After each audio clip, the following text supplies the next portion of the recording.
function. Ya, apa itu function? Fungsi. Ya, fungsi-fungsi dari tenses. Ya, dengan function ini nanti akan bisa langsung aplikatif. Bagaimana mengalihbahasakan dari Indonesia ke Inggris, ya, dengan fungsi dan kegunaan masing-masing tenses itu secara baik dan benar. Ya, tenses ada berapa?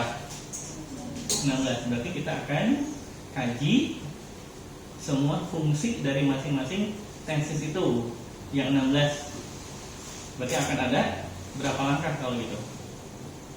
16 ya. Dari mulai present simple sampai past future perfect continuous.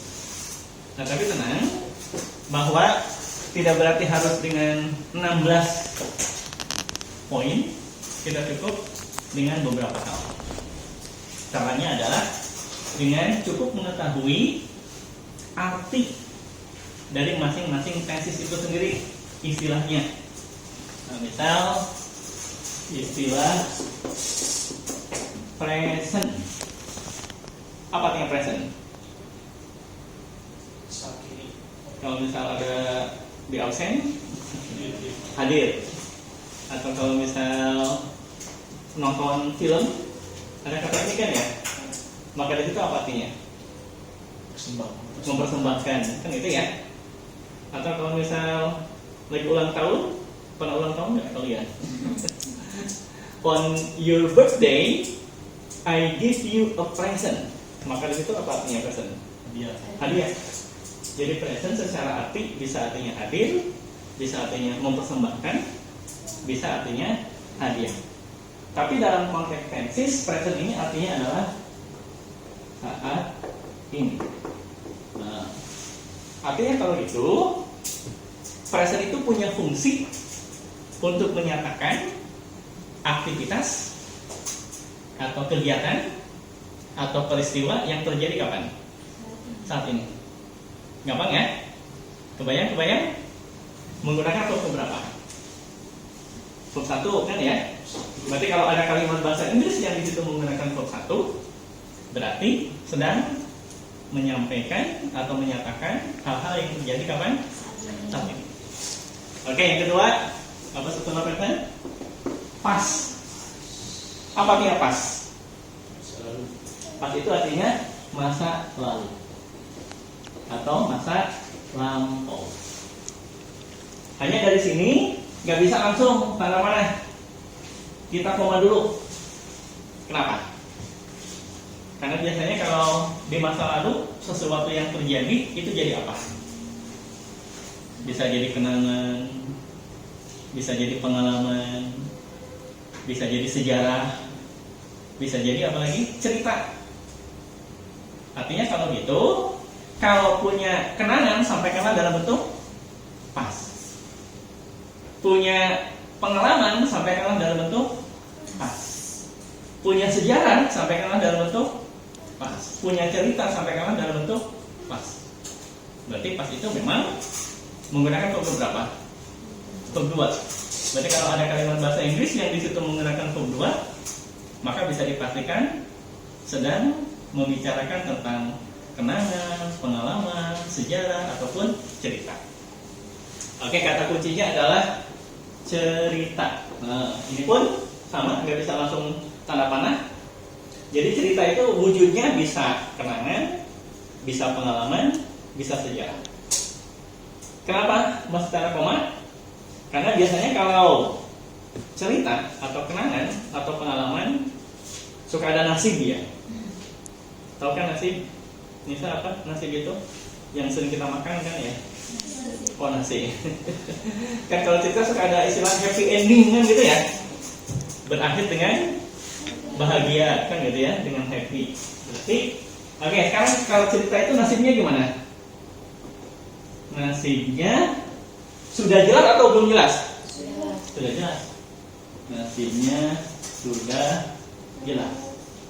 Sudah jelas apa? Sudah jelas kalaupun berhasil, sudah jelas berhasilnya.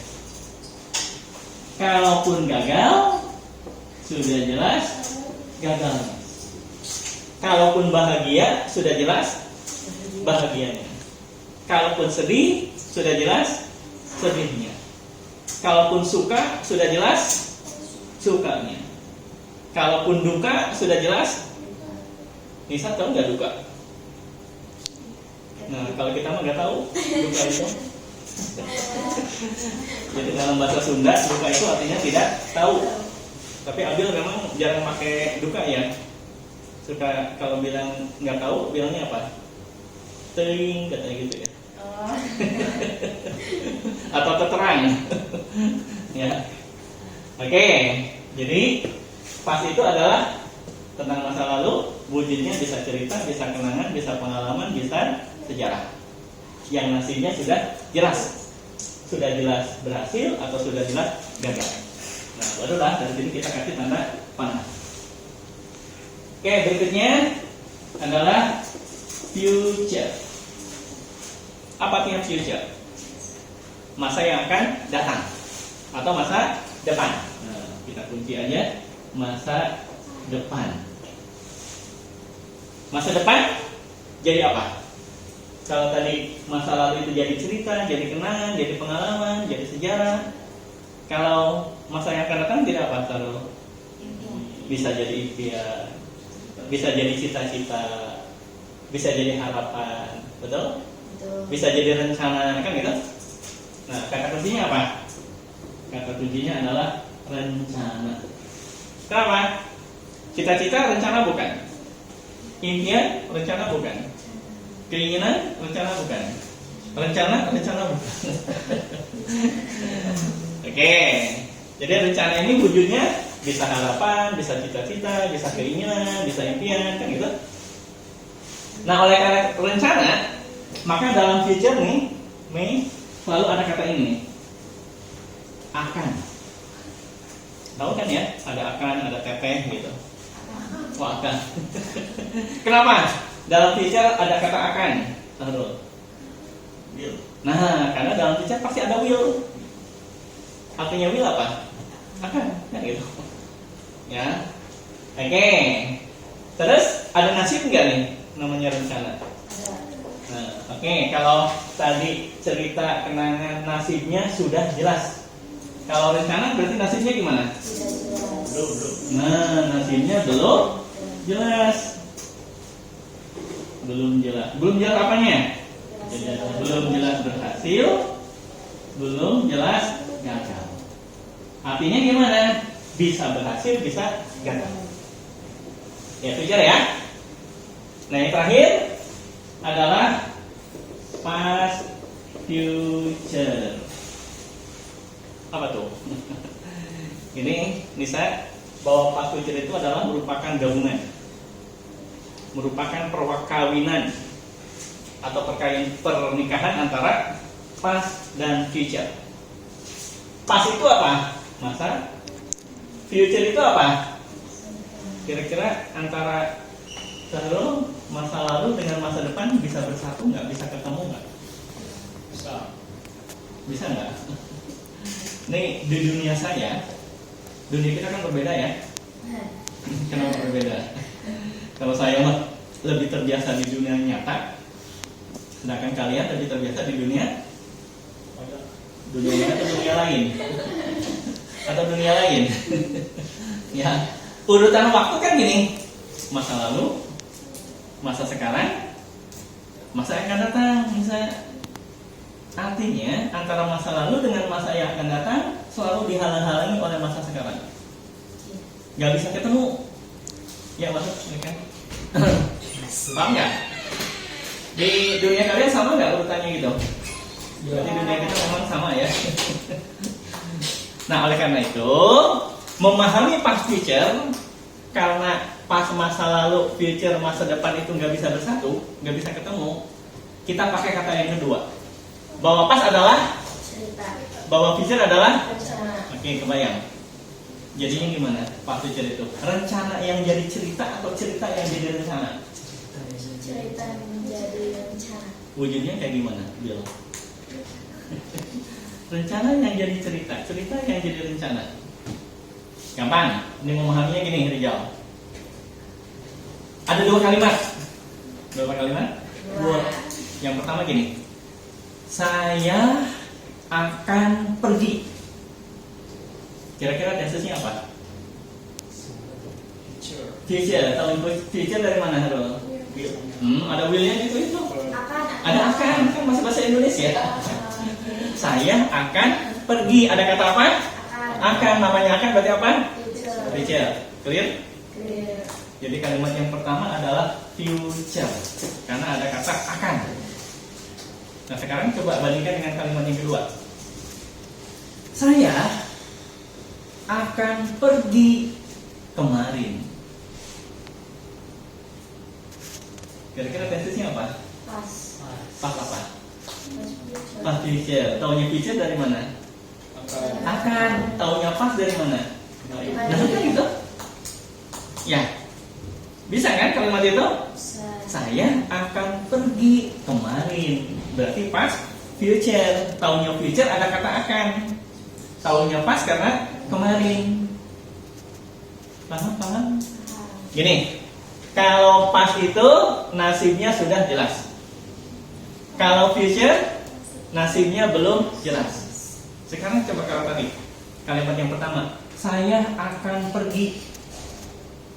Gimana nasibnya? Belum jelas. Bisa jadi, bisa enggak.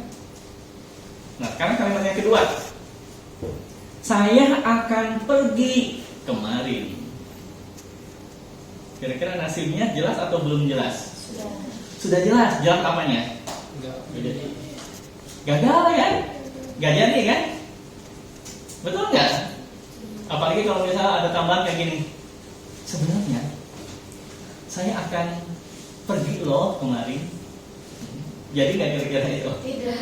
Nah, oleh karena itu makanya past future punya fungsi untuk menyatakan rencana yang gagal. Paham? Jadi kan saya akan pergi kemarin.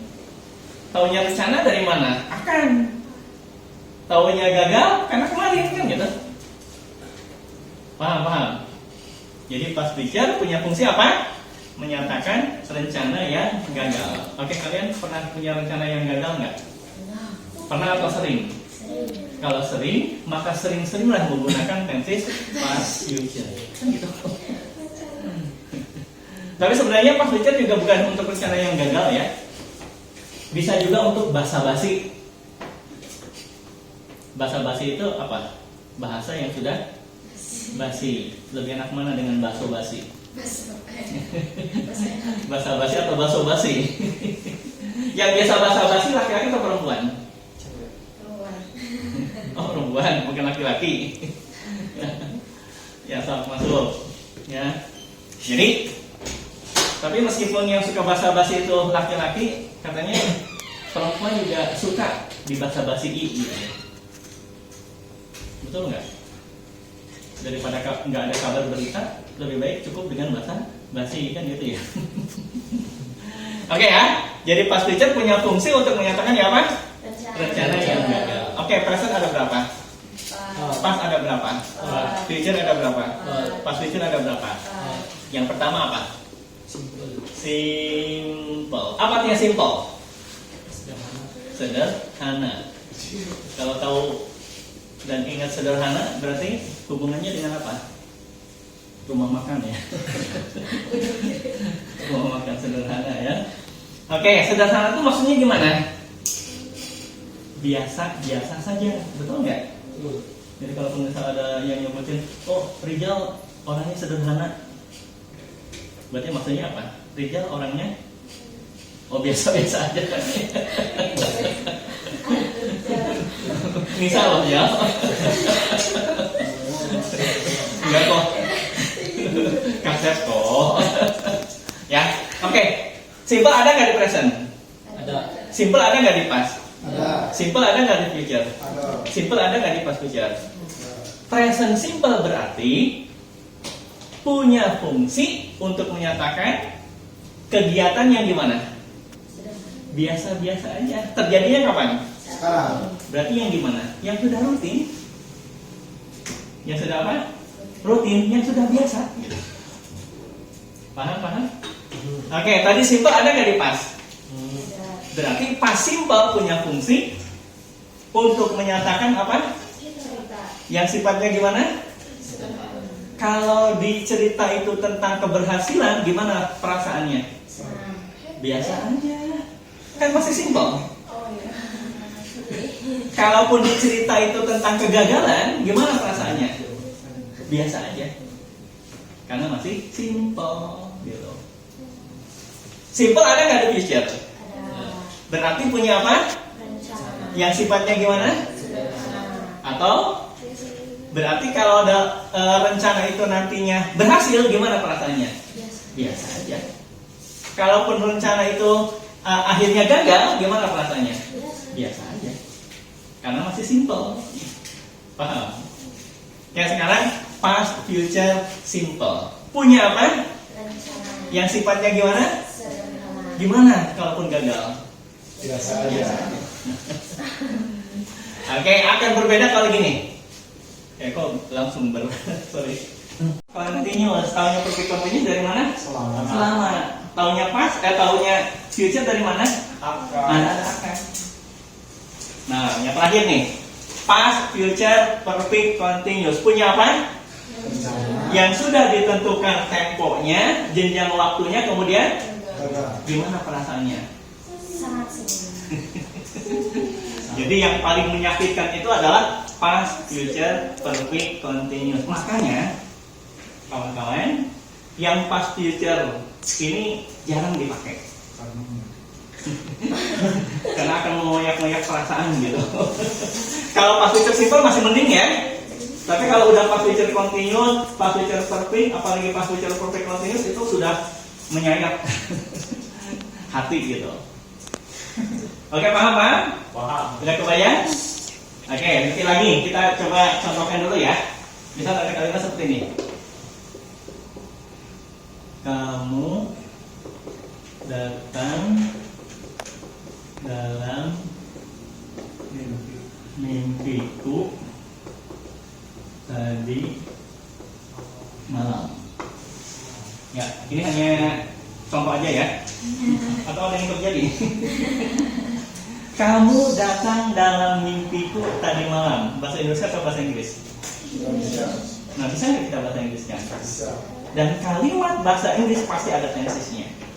Makanya kita tentukan dulu. Kamu datang dalam mimpiku tadi malam, tensisnya apa? Pas.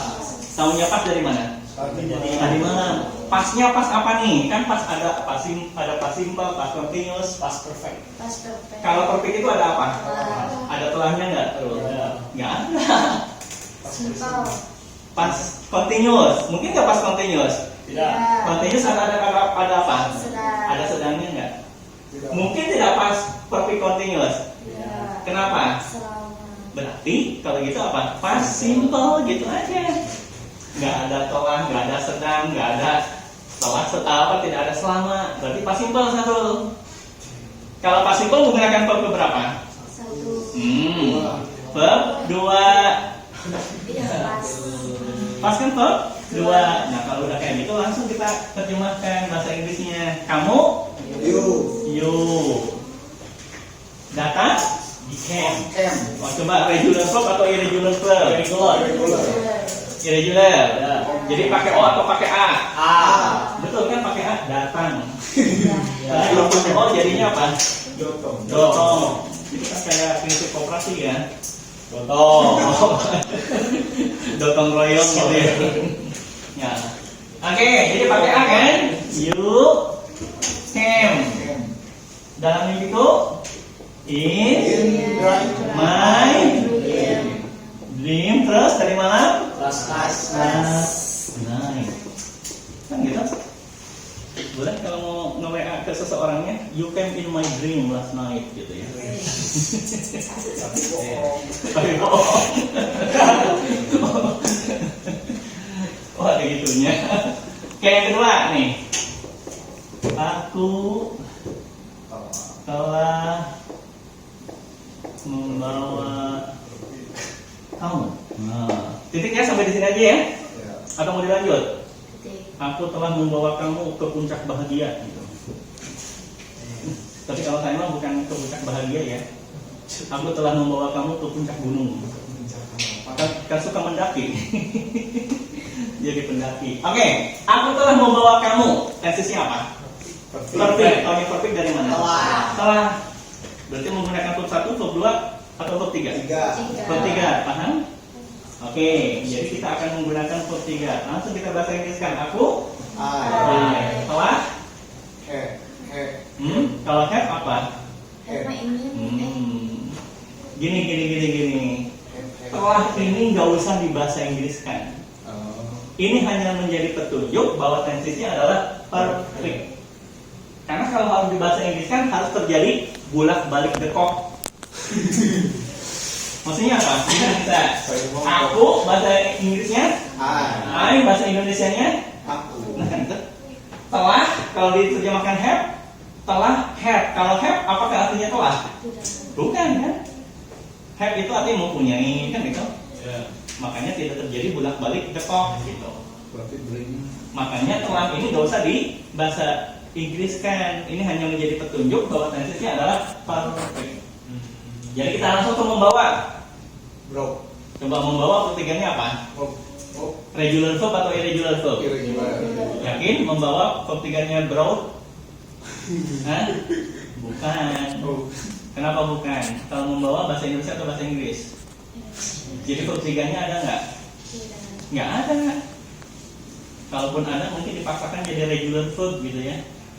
Membawa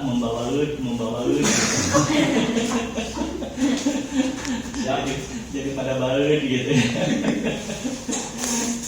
Kita bahasa Inggriskan dulu. Nah, membawa bahasa Inggrisnya verb tiganya apa? Brought kan gitu. Punggung. Karena bring verb tiganya brought kan gitu ya. Paham? Nah, jadi kita langsung ke sini. Kamu apa? You. Udah selesai belum? Udah selesai belum? Belum. Kenapa belum? Masih ada yang kosong. Kok gitu? Bentar. Kalau brought itu verb keberapa? 3. Bisa verb 2, bisa verb 3. Gimana ngebedainnya? Harus ada Kalau verb 2 dari subjeknya langsung. Kalau verb 3 harus ada Nah, harus ada have, has atau had kan gitu.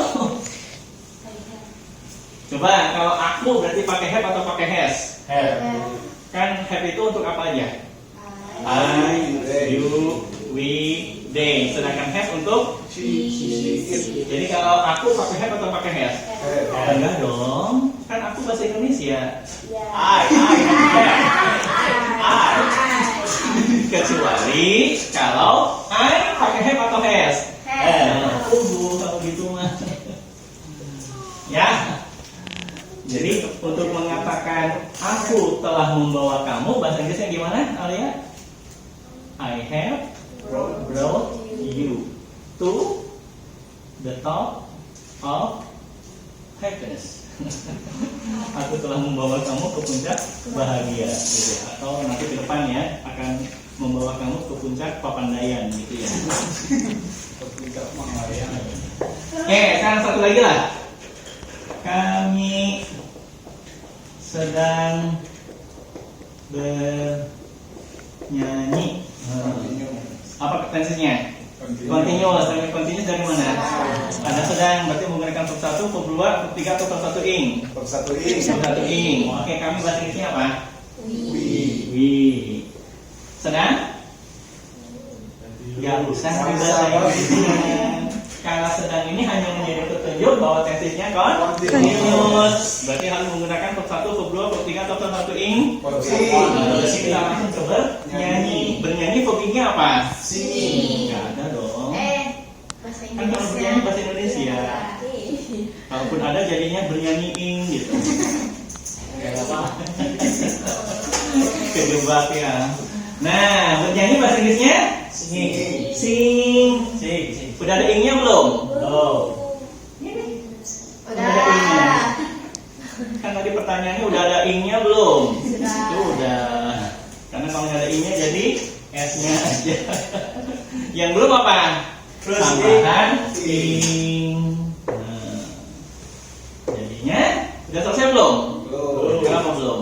Harus ada tubi. Masih ada yang kosong. Coba kalau kami pakai is, m atau r? Enggak dong. Kan kalau kami bahasa Indonesia pakai is. Ya tapi kami pakai is, m atau r misalnya. Enggak. Kecuali we. Is, m atau r. Nah, jadi untuk mengatakan kami sedang bernyanyi bahasa Inggrisnya. Oke. Paham? Itulah tentang fungsi-fungsi tensi. Oke, silakan. Yang mau nulis silakan tulis, yang nggak mau nulis silakan tulis.